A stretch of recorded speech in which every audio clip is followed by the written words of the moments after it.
Can you tell us a little bit about your background and what inspired you to enter public service? Okay, sure.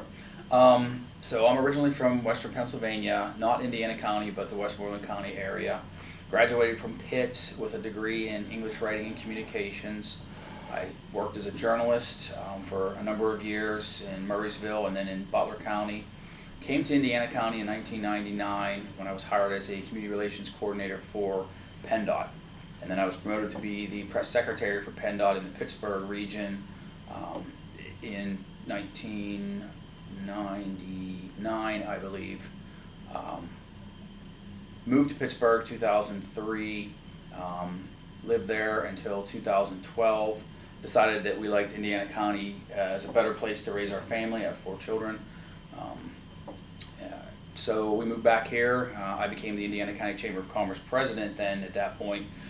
Throughout my career, I worked with numerous elected officials, serving in different capacities. I knew Western Pennsylvania, I knew state government, I knew what we were trying to do here in Indiana County with economic development, with growth, those types of things. So I was approached when the position opened up in 2018 to consider running for office.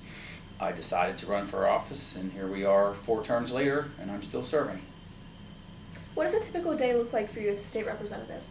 It varies. When we're here in the district, I have district offices in Indiana, Blairsville, Salzburg, and then on Thursdays we're at the Homer City Borough Building. We have an office in there. So if you're in the district, it's a lot of different meetings, constituents coming in, sharing their concerns, that type of thing. When we're in Harrisburg, it's pretty much wall-to-wall meetings, session, press conferences, all those types of things, committee meetings. What are some of the main issues you're currently working on in Harrisburg? Well, the biggest issue for me, being the House Minority Appropriations Chairman, is getting a state budget passed. We're more than 120 plus days overdue for a state budget, which we are constitutionally obligated to have in place by June 30th. We do not. So that has been the most pressing issue for me over these past few months, is getting a state budget passed and signed into law. Can you explain a piece of legislation that you sponsored or supported that you're particularly proud of? Absolutely. I'm a big legislative guy, a big policy guy, so I do a lot of legislation, write a lot of legislation. It's not easy to get legislation passed if you're familiar with how the process works. It's got to be introduced, you have to gather co-sponsors, it has to be voted out of committee, voted on the floor, then the same process has to occur in the Senate, and then the governor ultimately has to sign it into law. One piece of legislation that was written into law, and it was right at the end of the Wolf administration, was the fentanyl test strip legislation. Everybody knows that fentanyl is deadly, right? It's a plague on our society. It kills millions of people. And yet there was no simple mechanism for someone to test if fentanyl was present. So I sponsored a bill that would simply allow fentanyl test strips to be legal, so you could possess them without them being considered drug paraphernalia. That bill passed and was signed into law, I guess, about 3 years ago now. And I believe it's actually made a difference in saving lives. How does your role as a state representative directly impact schools and students here in our district? Well, I think the biggest impact is state funding. A lot of schools rely on state funding, and again, because we don't have a budget in place right now, the schools are struggling to find the funds they need to stay afloat. Now, unfortunately, here in Indiana County, I think most of our school districts manage their money very well, but the biggest impact from a legislative standpoint is providing the amount of funding, the proper amount of funding that schools need to be successful, making sure charter schools are a big part of the discussion now, that schools aren't overburdened with unnecessary mandates that come from Harrisburg. So our biggest role, I think, is making sure that our educational providers at the local level have the resources they need to be successful.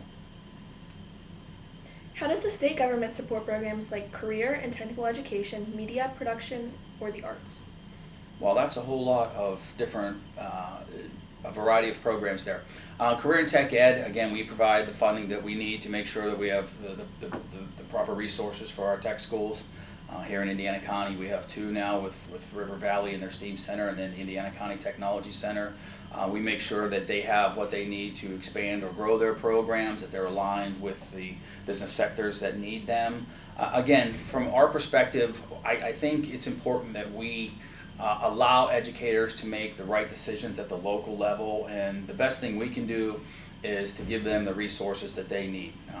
I don't want to tell your superintendent what programs he should have in his school, because he knows the local community better than I would. I say that in a general basis because I know our community very well. But I don't want to dictate what curriculum you should be teaching when he knows at the local level, or your principal knows, this is what our students here in Indiana County need. So I think the best thing we can do, again, is to provide the resources that they need to be successful in educating all of you to be the future leaders of America. What are some ways young people can get involved or make their voices heard in the state government? Well, I think interacting with your elected officials like you are now, reaching out, sharing your thoughts and concerns, visiting their offices, attending their events. If you have something that you feel passionate about, that you feel strongly about, send a letter or stop in and visit with them.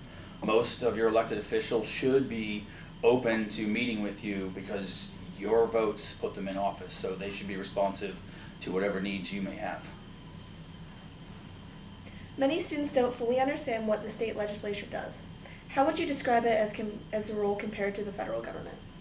It's very similar. As I stated earlier in the presentation, the U.S. Constitution is modeled after the Pennsylvania Constitution. So I am a state representative, just like you have U.S. representatives and you have senators in Washington, D.C. You have sort of the same model here in Pennsylvania, where we serve a 2-year term.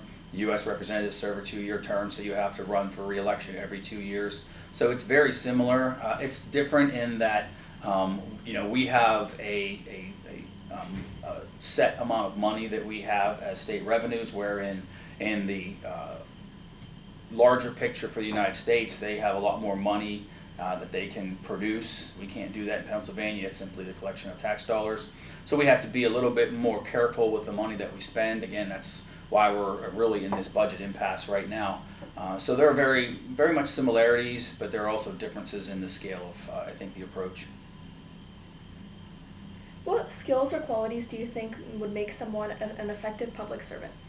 I think it's important that you have compassion for people, that you have empathy, that you listen and you're attentive, that you show up. I think it's important that people rely on you to do a good job, to listen to you. As I said earlier, I'm really involved in the legislative side of things, and a lot of that legislation came to me through interactions with my constituents. For that fentanyl test strip bill that I mentioned earlier, that was brought to my attention from the Indiana, Armstrong, and Clarion Drug and Alcohol Coalition. They reached out to me. I have a lot of interest in mental health issues and drug addiction issues for many reasons, but they know that I'm willing to listen, so they came to me with a problem. We wrote legislation and we fixed it. So in many cases, it's important that we listen to the people we represent to understand what's happening in their lives, what's happening in their communities. We get inundated with everything from, not just at the local level, but from across the state. And so oftentimes we don't know that there's a problem unless someone comes to us and shares it. So I think it's very important that we have open door policies, that we listen, that we make ourselves available to the people that we represent, and that they are comfortable approaching us and sharing their needs and concerns.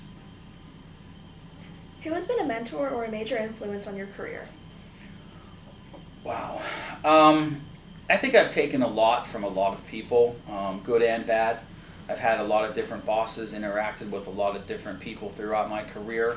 No one really is one particular mentor to me. I think I've taken examples from a lot of different people that I've admired and saw strength in, or people that I've learned that maybe you shouldn't treat people that way, and you alter your behavior to be, I think, the best you can be. But I always try to look at it as, I want to do good every day. I want to approach it as I want to be successful to help others. And I think you have to have a service attitude. Any publicly elected position. The people elected you to serve them, and you need to do your best to do that. So I've taken different traits, different examples from a lot of different people.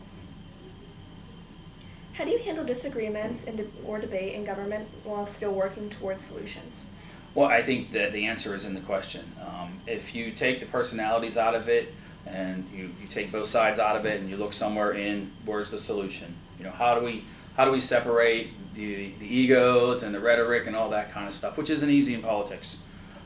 You know, especially in Harrisburg, and I have to deal with that on a lot of bases. But I keep an even head, a level, emotional sort of perspective on things, and I focus on what's the problem, how do we solve it. You know, you're going to get some people in political positions where they want to grab headlines or they want to, you know, post a video of this or that. But I think for me, the ultimate is I want to get to a point where we're doing the best we can to help the people in Pennsylvania. We can cut it there. Okay. We're at 2 minutes. Oh. Okay.